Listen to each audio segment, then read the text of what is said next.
قرآن پڑھا کبھی؟ قرآن نے کہا الحمدللہ رب العالمین. اللہ نے یہ نہیں کہا کہ میں تمہارا رب ہوں، فرمایا رب تو ہوں لیکن پالن ہار ہوں.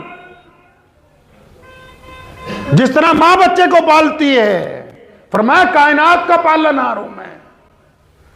کچھ وقت اپنے رب کے لیے نکالیں تھوڑا سا، جس میں اللہ کا ذکر ہو، اس کی تسبیح ہو اور دل کی توجہ اللہ کی طرف ہو.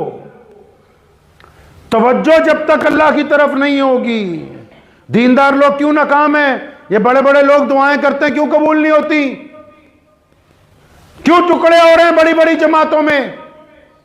ملک کی جتنی ہماری بڑی جماعتیں، چاہے وہ مسلمانوں کی مولویوں کی جماعتیں ہوں، چاہے وہ دیندار لوگوں کی جماعتیں ہوں، سب میں ٹکڑے ہو رہے ہیں. کیوں؟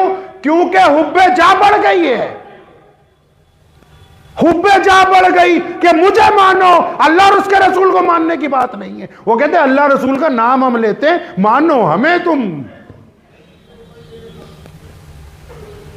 جب تک بندہ عبادت کے دوران بھی، یہ بیماری صرف دنیا داروں کو تھوڑی لگی ہوئی کہ میں کر رہے ہیں، دینداروں کے اندر بھی یہی بیماری پھنسی ہوئی ہے. جی میں نماز پڑھ رہا ہوں، میں تفسیر کر رہا ہوں، میں قرآن پڑھ رہا ہوں، میں نے تہجد پڑھی، میں نے مسجد بنائی، میں نے مدرسے میں یہ دیا، میں نے وہ کیا. اب جب تم نے میں ہی کرنی ہے تو بقرہ عید کا انتظار کرو، چھری تیار ہے اس میں کے اوپر پھرنے کے لیے. پھر اللہ کو پسند نہیں ہے یہ بات. یہاں تک حکم ہے کہ ایک سجدہ، آپ مسجد میں بیٹھے ہیں، آپ نے سجدہ کیا، آپ نماز پڑھ رہے ہیں، سجدہ کیا اکیلے خالی مسجد میں، مثال کے طور پہ آپ خالی مسجد میں اکیلے، آپ نے نماز پڑھ رہے ہیں، آپ نے سجدہ کیا، اوپر سے میرے جیسا کوئی آ گیا. اب آپ کو پتہ لگ گیا ایک بندہ اور آ گیا ہال میں، اب تو سجدہ لمبے پہ لمبے کیے جا رہا کہ کوئی بات نہیں، عبد الرحمن کا لڑکا آیا، اسے پتہ لگے کہ محمد شفیع تو لمبے سجدے کرتا ہے. اب یہ سجدہ حرام ہے، یہ اللہ کے لیے نہیں ہے، یہ تم نے عبد الرحمن کے بیٹے کو دکھانے کے لیے کیا، اس لیے یہ سجدہ جو ہے اللہ کے قریب کبھی قبول نہیں ہونے والا ہے. بندہ ماں باپ کو دھوکہ دے سکتا ہے، بھائی بہنوں کو دھوکہ دے سکتا ہے، بیوی کو دھوکہ دے سکتا ہے، یاروں کو دھوکہ دے سکتا ہے، پولیس کو دھوکہ دے سکتا ہے، حکومت کو دھوکہ دے سکتا ہے، لیکن بندہ اللہ کو دھوکہ نہیں دے سکتا ہے. اور آپ کا دل اگر اس بات پر آمادہ نہیں ہے، یاد رکھو اس بات کو، دل کی تختی پہ لکھ کے لے جاؤ.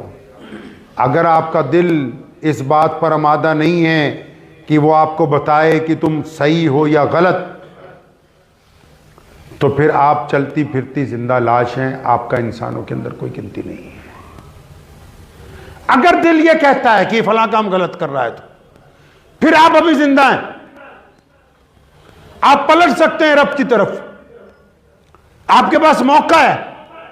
لیکن اگر دل کہتا ہے نہیں بس تو ہی ٹھیک ہے، کیونکہ بہت سارے لوگ دل جب بالکل سیاہ ہو جاتا ہے نا تو اس مقام پہ پہنچ جاتے ہیں، ان کو یہ یاد بھی نہیں رہتا کہ ہم گناہ کر رہے ہیں، کیونکہ وہ بالکل پکے ٹھوس مجرم بن جاتے ہیں. تو وقت نکالیں گے تھوڑا سا وقت، کوئی 5 منٹ 10 منٹ نمازوں کے علاوہ کسی وقت. سب لوگ اٹھ کے چلے جائیں نماز میں سے، آپ بیٹھیے مسجد میں، یا رات کو اٹھ کے بستر پہ جب کبھی آنکھ کھل جائے بستر پہ اٹھ کے بیٹھیے. نہیں وضو ہوتا وہیں بستر پہ اٹھ کے بیٹھیے، قبلے کی طرف منہ کیجئے، اپنے رب کی حضور کچھ دعا مانگیے، اللہ کا کوئی ذکر خیر کیجئے. اللہ کریم آپ کے دل کے اندر سکون پیدا فرما دیں گے. اور جب دل میں سکون ہو جائے گا تو اللہ نے کی طرف سے بڑی عزتیں، بڑے راستے کھلنے والے ہیں انشاءاللہ تعالی. اور اگر دلوں میں سکون نہیں ہے پھر تو بس پیسہ ہی ہے، پیسہ ساتھ میں جانے والا ہے نہیں، یہیں پہ رہ جانا ہے، پیسہ یہیں پہ رہ جانا ہے. پیسہ کسی کے ساتھ نہیں گیا، عمل سب کے ساتھ جانے والے ہیں. تو دل کا سکون اللہ کے ذکر میں، اپنے رب کو یاد کریں، اپنے رب کا نام لیں، اللہ کی طرف متوجہ کریں اپنے دل کو، اور یہ راز اپنے اور اپنے اللہ کے درمیان رکھیں. جس طرح آپ سوچتے نا کئی گناہ چھپا لیں کسی کو پتہ نہ لگے، اس طرح اگر آپ اپنی اور کائنات میں جتنی ایسی طاقتیں ہیں جو انسان کو انسان نہیں سمجھنا چاہتی، دنیا میں جتنے ایسے لوگ ہیں جو جاگیردارانہ نظام چاہتے ہیں، دنیا میں ایسی جتنی طاقتیں ہیں جو انسان کو اپنی جوتی کے نیچے دبا کے رکھنا چاہتی ہیں،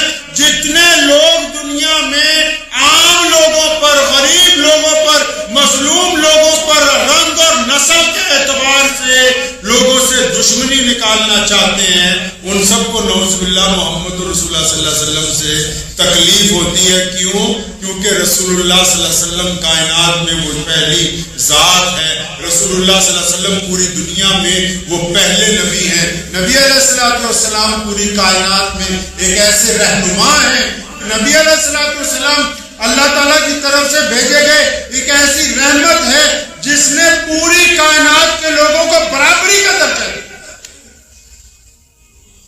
اب جہاں برابری کی بات آتی ہے نا، بڑے بڑے چودھریوں کا جو ہے ناک اوپر ہو جاتا ہے، بڑے بڑے حکمرانوں کو ناراضگی ہو جاتی ہے کہ اچھا یہ غریب ہمارے برابر بیٹھے گا، یہ فلاں کالا ہمارے برابر بیٹھے گا، فلاں ہمارے برابر بیٹھے گا، فلاں کی برابری ہم سے نیچی ہے، فلاں کی ہم سے اونچی ہے. تو دنیا میں جتنے لوگ انسانوں سے نفرت کرتے ہیں اپنی طاقت کی وجہ پر، یا لوگوں سے چھوا چھوت کرتے اپنے غرور کی وجہ سے، اپنی ذات کی وجہ سے، ان سب کو نعوذ باللہ محمد رسول اللہ سے تکلیف ہوتی. کیوں؟ کیونکہ رسول اللہ جب دنیا میں آئے تو رسول اللہ نے ایکویلٹی کی بات کی. رسول اللہ جب دنیا میں آئے، رسول اللہ صلی اللہ علیہ وسلم نے برابری کی بات کی. تبھی تو آج آپ یہ دیکھیے کہ عملی طور پر 1450 سال میں مسلمہ قذاب سے لے کے مردود قادیانی تک کتنے لوگوں کی لمبی لسٹ ہے جنہوں نے سازشیں کی ہیں نبی علیہ السلام کے خلاف، جنہوں نے نبی علیہ السلام کے دین کے خلاف سازشیں کی ہیں. ایک لمبی فہرست ہے دشمنوں کی. اس کے باوجود اگر آپ اسلام کو دیکھیں گے تو ان 1450 سالوں میں اسلام نے روزانہ ایک منزل آگے طے کی ہے، کبھی بھی ایک قدم پیچھے نہیں.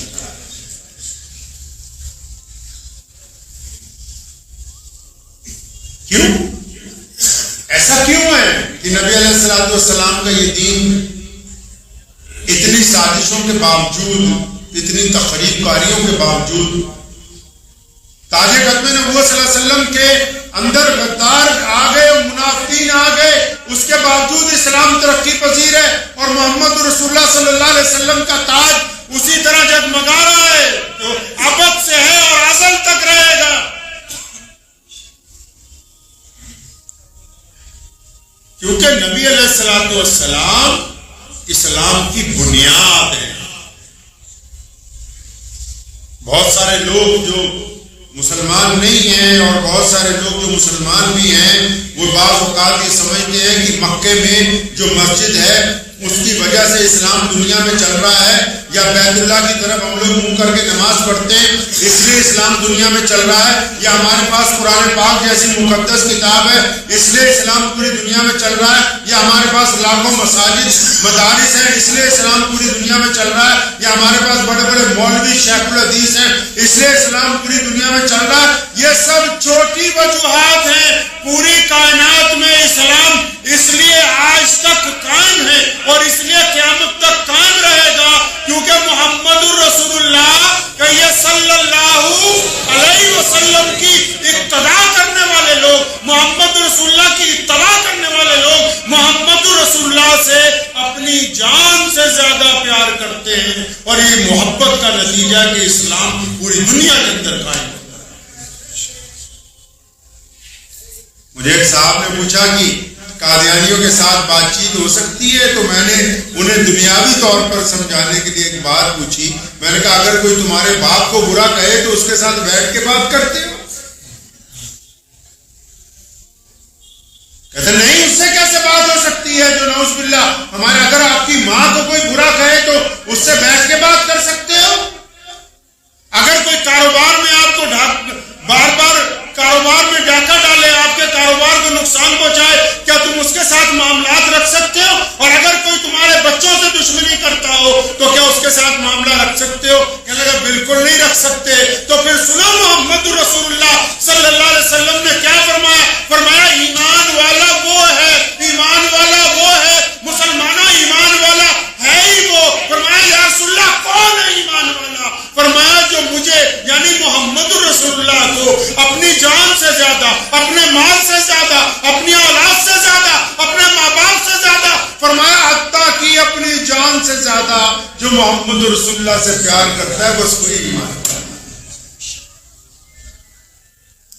اور اور ان ایمان والوں کا ذکر تو نبی علیہ الصلوۃ والسلام نے مدینہ منورہ میں اپنی مسجد میں فرمایا.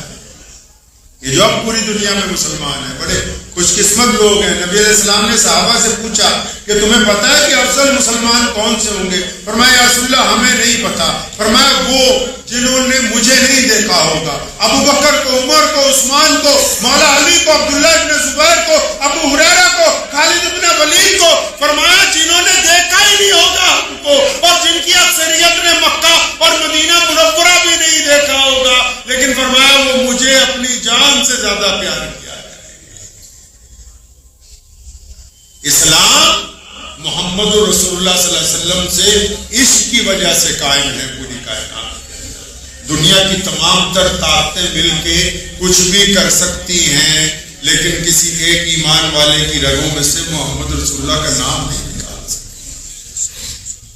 یہ جو ہمارے پاس تہذیب ہے، یہ جو ہمارے پاس تمدن ہے، میں مولانا سجاد نعمانی صاحب مدث اللہ علیہ جو بھارت میں مسلمانوں کے سب سے بڑے قائد ہیں آج کے دور میں، تو ان کی گفتگو سن رہا تھا تو فرمانے لگے کہ میں امریکہ گیا تو وہاں ایک یونیورسٹی میں تقریر کے دوران انگریزوں کو پوچھا کہ انگریزی میں پاکی کس کو کہتے ہیں، طہارت کس کو کہتے ہیں؟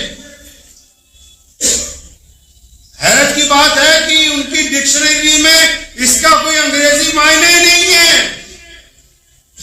صفائی کا معنی ہے کہ کلیننگ ہو جائے، لیکن پاکی کا کوئی معنی ہی نہیں ہے ان کے پاس. کیوں؟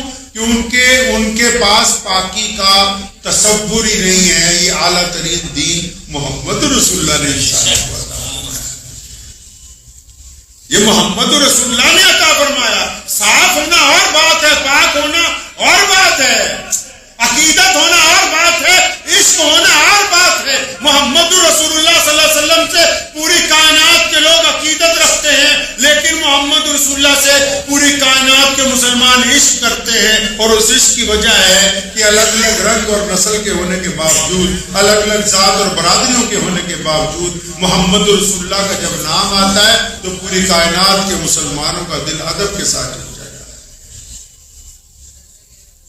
حبیب بن زید رضی اللہ تعالیٰ عنہ کو مسلمہ کذاب نے اپنے دربار میں کہا نا، دونوں ہاتھ کاٹے، پاؤں کاٹے، انگلیاں کاٹی، بازو کاٹے. فرمایا حبیب تجھے ڈر نہیں لگتا؟ فرمایا جس نے محمد رسول اللہ کا کلمہ پڑھا ہو، جس نے محمد رسول اللہ کی اتباع کی ہو. نبی علیہ الصلوۃ والسلام نے ہی تو ہمیں یہ انسانیت عطا فرمائی. یہ کس نے سکھایا کہ تمام کائنات کے لوگ ایک برابر ہیں؟ یہ درس کس نے دیا کہ گورا اور کالا ایک برابر ہے؟ یہ کس نے کہا کہ ایک دوسرے کا جھوٹا پاک ہے؟ یہ کس نے کہا کہ انسان سے انسان نفرت نہیں کر سکتا؟ یہ کس نے کہا کہ کوئی بچہ پہ جائیے سخت سردی میں کچھ لوگ پلوں کے نیچے بیٹھے گپے مار رہے ہیں، گپے ہنس رہے ہیں، مسکرا رہے ہیں. خوشیوں کا تعلق پیسے سے نہیں ہے، دولت سے نہیں، محلوں سے نہیں. محلوں میں تو جو لوگ سوتے ہیں ان کو نیند نہیں آتی، رات کو 2-2 4-4 دفعہ گولیاں کھاتے ہیں، اس کے باوجود نہیں نیند آتی. اور صبح کو جب ساری دنیا اٹھ کے لطف لیتی ہے صبح سویر کا، اس وقت وہ مردے کی طرح سوئے رہتے ہیں جب تک سورج آدھی دوپہر تک نہیں پہنچ سکتا. ادھار کی خوشیاں مت خریدو، ادھار کے رشتے نہ بناؤ، ادھار کی یاریاں نہ لگاؤ. محمد رسول اللہ صلی اللہ علیہ وسلم نے ان باتوں سے منع کیا. اگر تعلق بنانے ہیں تو اخلاص کے اوپر ہونے چاہیے، ان میں سود خوری کا، مطلب خوری کا کوئی بھی چیز بیچ میں شامل نہیں ہونی چاہیے.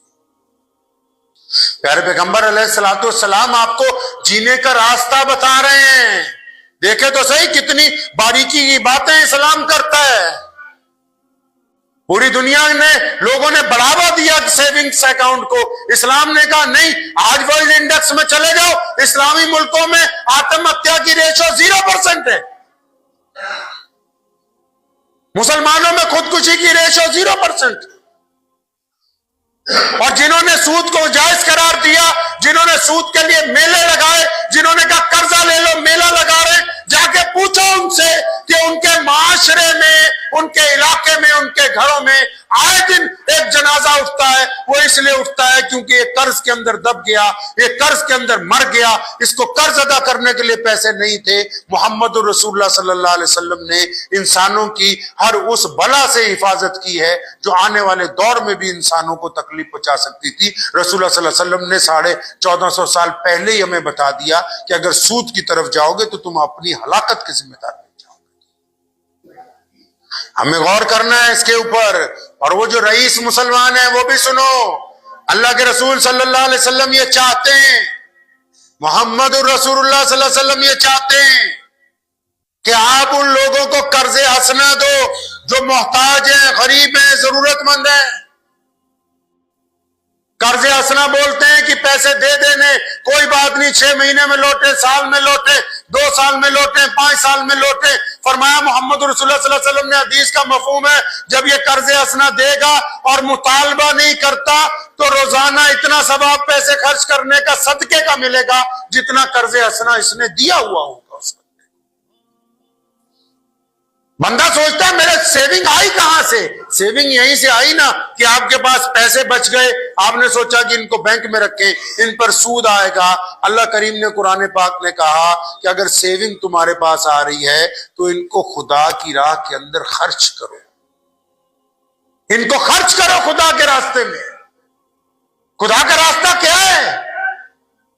وہ غریب, مسکین, محتاج, مساجد, مدارس, ضرورت مند لوگ, بیوائیں, کچھ یتیم, غریب بچے, اب ان کے اوپر خرچ کریے تو اللہ کریم اس مال کو 10 گنا اضافے کے ساتھ واپس لوٹائیں گے. اور جو سیونگ میں ہی لگے ہوئے ہیں 24 گھنٹے, کئی آپ نے دیکھا ہوگا, یہاں ہمارے یہاں بازار میں ہیں کچھ لوگ مانگنے والے, وہ سارا دن میں 500, 700, 800, 1000, 1500 جتنے بھی انہوں نے کمانے, صبح جا کے پہلے بینک میں جمع کروائیں گے, اس کے بعد پھر دوبارہ مانگنا شروع کر دیں گے. اب جو لگے ہوئے ہیں سیونگ کرنے کے لیے, دھڑا دھڑ کی نہیں, 1000 مہینے, 2000 روپے, 10,000 روپے, 50,000 روپے سیونگ میں جانے چاہیے, سیونگ میں جانے چاہیے. ارے سیونگ کس دن کے لیے کر رہے ہو؟ وہ کون سا دن ہے جس کے لیے تم سیونگ کر رہے ہو؟ جس دن تمہارے کام آئے گی, جس دن وہ پیسہ آپ کے کام آئے گا, کون سا دن ہے بتاؤ؟ وہ ایسا دن نہیں ہے کوئی, بس وہی دن ہے جب آپ کا جنازہ اٹھے گا گھر سے اور آپ کے بچے بولیں گے ابا کا 10 لاکھ پڑا ہے, آدھار کارڈ لے آؤ, سائن کرواؤ, ابا بانٹ لیں گے آپس میں. وہی دن ہے جس دن تمہاری بیٹیاں کہیں گی مری ہوئی ماں کی بالیاں اور اس کی چوڑیاں اتار لو, آدھی تم لے جاؤ, آدھی ہم لے جائیں. جس دن کے لیے سیونگ کر رہے ہو وہ دن آنے والا ہے نہیں. اس سے بہتر ہے کہ وہ سیونگ خدا کے راستے میں کی جائے, کسی غریب کو کھانا کھلایا جائے, کسی ننگے کو کپڑے پہنائے جائے, کسی ضرورت مند دوست کی ضرورت پوری کر دی جائے, کسی بھائی بہن کی مدد کر دی جائے, تاکہ کل قیامت کے دن وہ سیونگ آپ کے کام آ سکے. جنہوں نے دنیا میں سیونگیں کی ہیں ان کی تو نسلیں پیچھے لڑتی ہیں, ان کو تو یاد تک نہیں کرتی ہیں. شام کو تو جنازہ کرنے کے بعد اس بات کی فکر ہوتی کہ مہمانوں کو قورمے سے کھانا کھلایا جائے کہ دال کے ساتھ روٹی کھلا دی جائے. تو ذہن نشین کر لیجئے کہ اگر آپ کو بار بار دل کرتا ہے کہ میں نے سود پہ پیسے لے کے کام کرنا ہے, آپ کی بار بار طبیعت چاہتی ہے کہ میں سود پہ 50,000 پکڑ لوں, میں 1 لاکھ روپے سود پہ لے لوں, میں 10 لاکھ روپے سود پہ لے لوں. آج کل بہت سارا رواج چل رہا ہے نا, خربوزے کو دیکھ کے خربوزہ رنگ پکڑ لیتا ہے نا. کئی بار خربوزہ جب ہوتا ہے نا تو اس کو دیکھ کے ایک سیب اگر خراب ہو پیٹی میں رکھ دیجئے تو آپ 2-4 دن بعد نکالیے پوری پیٹی خراب ہو جائے گی. تو آپ کو اگر رنگ چڑھ رہا ہے نا سود خوروں کو دیکھ کے, تو اس بات کو لکھ لو, محمد الرسول اللہ کا حکم ہے کہ صلی اللہ علیہ وسلم, صلی اللہ.